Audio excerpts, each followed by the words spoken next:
vamos a empezar a hablar sobre la importancia de los medicamentos. Esto es parte del último tema del curso.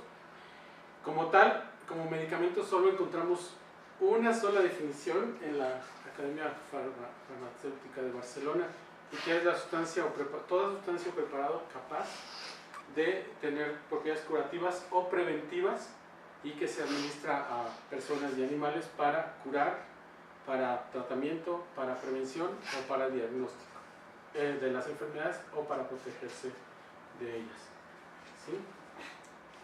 Y como tal, la única definición de la OMS como fármaco, no como medicamento sino como fármaco, tiene su raíz en la palabra griega fármacos, que es droga, significa droga, y es toda sustancia utilizada para el tratamiento, prevención, curación o diagnóstico de una enfermedad. Muy similar a lo que nos habla la Academia Barcelonesa de Farmacia. Vamos a hablar un poco de historia. La farmacología es la ciencia que estudia los mecanismos de acción, usos y efectos de las drogas, en este caso, y la historia se remonta a la antigüedad, en este caso la cultura china, que son los primeros que empiezan a sistematizar un sistema de salud en cuanto a diagnóstico, tratamiento y prevención. Ellos tienen un tratado de herbolaria muy grande. También la civilización romana. Aquí falta la civilización sumeria y asiria. Tienen un código que se llama de Hammurabi, donde hablaban exactamente de la cuestión mercadológica, económica y también de medicina, y ellos hablaban también de herbolaria y de medicamentos o de sustancias que podían curar, ¿sí? La civilización romana tiene tratados de plantas medicinales. La egipcia también, en el papiro de Ebers, habla de plantas, de sustancias y también de cirugías. Ellos hacían cirugía inclusive de trepanación con resultados favorables según cuentan. También hablamos de los árabes, que tienen la primera escuela de farmacología en el mundo en el siglo 5 siglos antes de Cristo. Y ya en la Edad Media, Paracelso, un químico, habla de la primera vez de una sustancia, un principio activo. Es el padre aún no reconocido de la farmacología. Todo esto se da por medio de observación y de causalidad y de casualidad. Ahora a la casualidad le llaman serendipia, que es un hallazgo que no se está buscando, que se encuentra en el camino.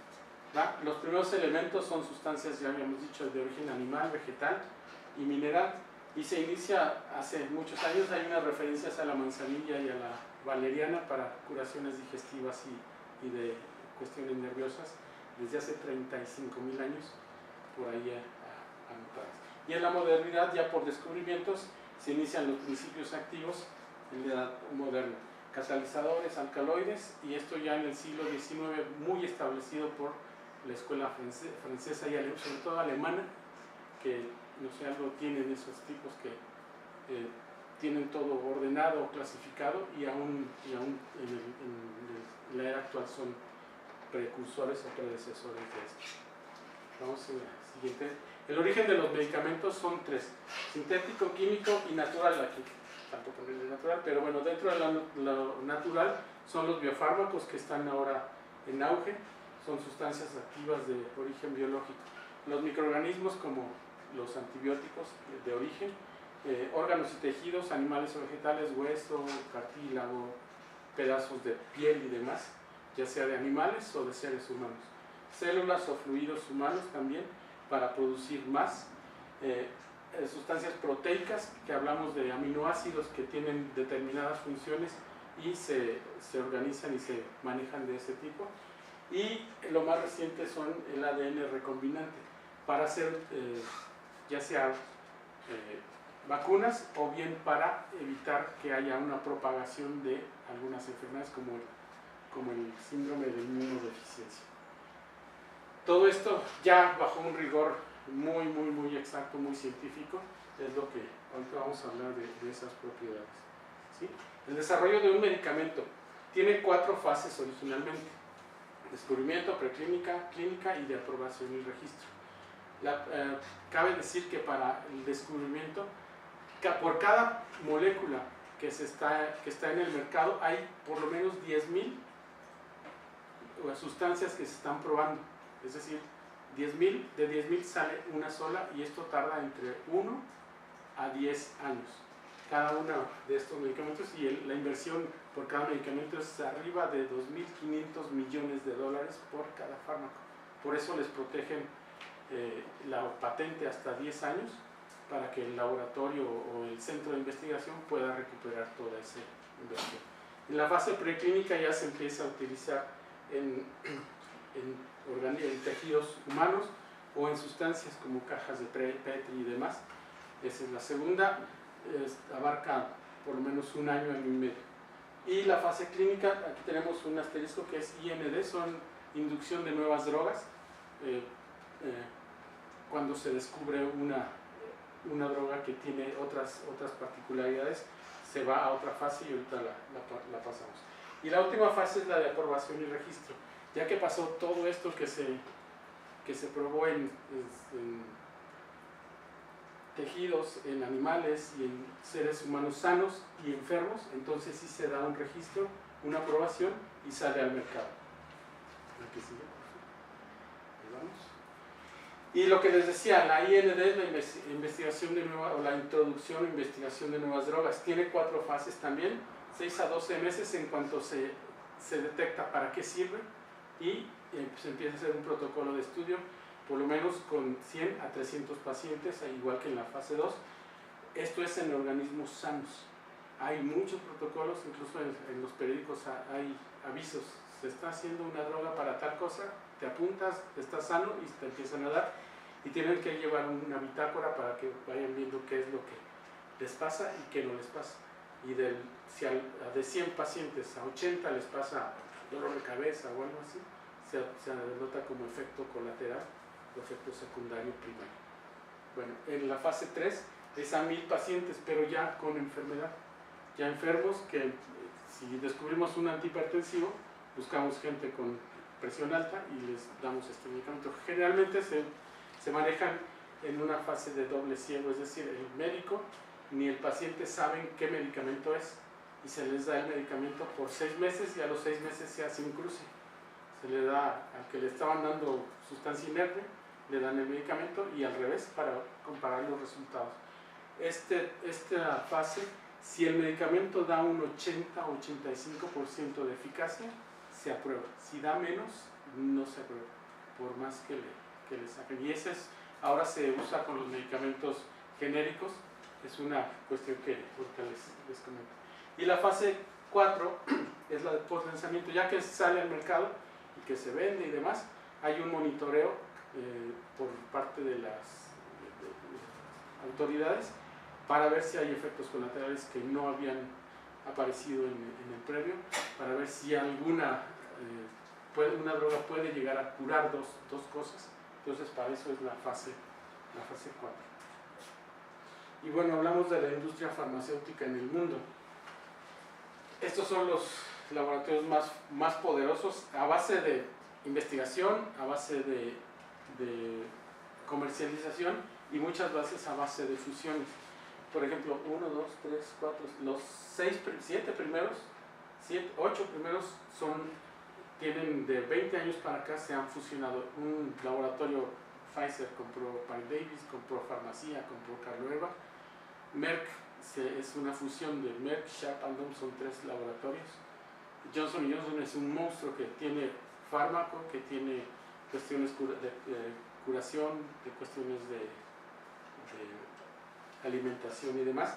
Y este es lo que ganan en un año: 52.824 millones de dólares. Es un mundo de gente, y el crecimiento es de 10% en el mundo. En México está un poco menos, a partir de unos 5 años se ha detenido un tanto. 200 laboratorios hay en México, 46 son extranjeros. 200 hay algunos regionalizados, hay unos en el sur, otros en el norte, otros en el Bajío. 26 de ellos fabrican sustancias activas, están en proceso, que les decía, de la fase 1 para acá, y requieren grandes inversiones. Generalmente utilizan o hacen convenios con universidades para que puedan tener ese acceso. El mercado mexicano lo componen dos grupos, uno son los productos básicos, genéricos y maduros. Los maduros son los que ya tienen muchos años y algún laboratorio quiere hacer otra penicilina, por ejemplo, pasa y luego hace todas las fases, pero si su producto da el 80% de eficacia, entonces se les llama, tiene una biocompatibilidad y se les aprueba para que salgan al mercado. Entre los primeros 15 del mundo es la farmacéutica mexicana. Es muy poderoso el mercado mexicano, a pesar de que en los últimos años ha caído. Se vende mucho, aquí hay mucha compra libre, no está tan dirigido como en Estados Unidos por medio de las recetas. Y es lo que les decía, el lento crecimiento en los últimos 5 años. En México, aquí es la diferencia, pero los laboratorios nacionales en el último año solo crecieron el 3% y los extranjeros el 9%. No hay una cifra aproximada, de hecho la MIF no dice son 15,000 millones, son 10,000, solo hablan de crecimiento en porcentaje. Y bueno, aquí vamos viendo la evolución de una persona desde pequeño, la amoxicilina y luego Ritalin cuando andan muy acelerados, para perder el apetito acá en la adolescencia, hasta que llegamos a tomar lo que sea cuando estamos ya grandes. Adelante. ¿Hacia dónde va la industria farmacéutica? No solamente en México, sino en el mundo. Son tres sitios hacia donde va encaminado. El programa de sustancias preventivas, que eso se ha descuidado mucho. El control de enfermedades crónico-degenerativas, que es el mercado más grande, y medicamentos o sustancias contra la obesidad. No es reducir el azúcar y la sal y demás en los restaurantes, medicamentos para esto, por todo el contexto que utiliza. La obesidad un obeso es propenso a tener todas esas enfermedades, y las enfermedades de tipo degenerativas son muy costosas para la persona y para el Estado cuando están en un seguro social. Y bueno, estos son los programas que se han venido haciendo en México, como Prevenims, y se necesita mucho más inversión en ese sentido, es aprenderse todo esto. La que sigue, el uso racional de los medicamentos. Decíamos, en México la automedicación es bárbara, es de 100 pacientes, 99 nos automedicamos, y muchas veces es que le dieron a tal, y pues sin un diagnóstico previo podemos hacernos daño muy fácilmente. Cambio de recetas, esto está muy en boga en las farmacias. Los mismos las farmacias tienen productos y te cambian un Pentrexil por una amoxicilina del laboratorio. ¿Te sale más barato? Sí. ¿Y hay biocompatibilidad? Sí, pero hay un cambio de receta. Los genéricos, es lo que decíamos, ya están siendo regulados, entonces sí tienen una eficacia significativa, pero todavía en algunas partes del centro y del sur están todavía un tanto libres.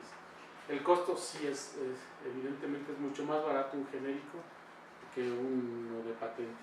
Y esto es lo más importante, la adherencia terapéutica. Aunque nos den el medicamento en el seguro, en el ISSSTE, en Pemex, en donde sea, si es un medicamento crónico, hay estudios realizados en pacientes de 100 que inician un tratamiento en enero, en diciembre solo 3 o 4 lo están cumpliendo al pie de la letra.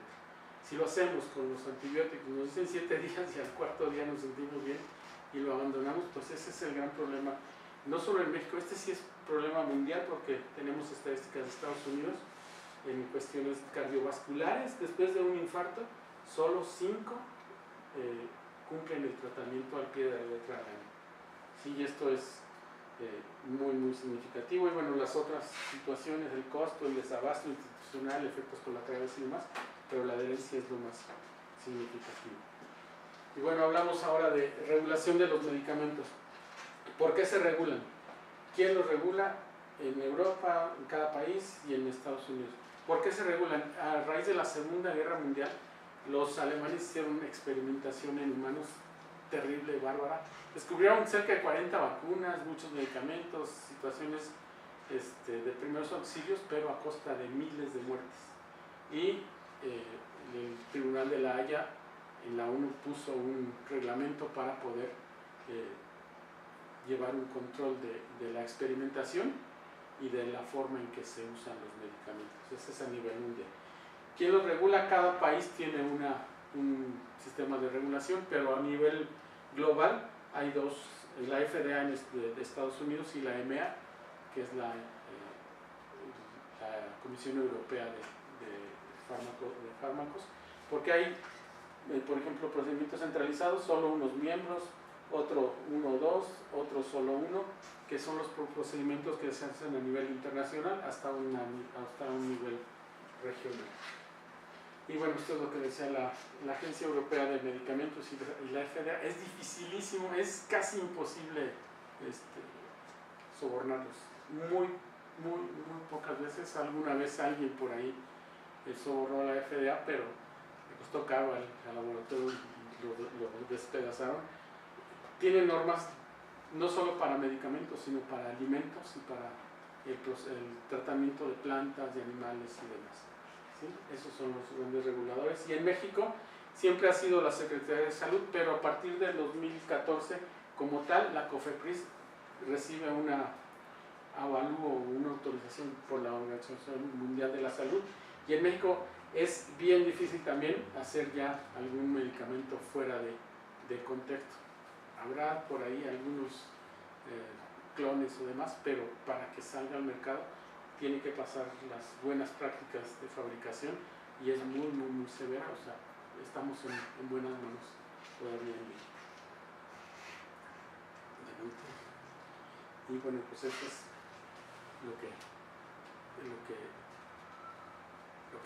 terminamos. Muchas gracias.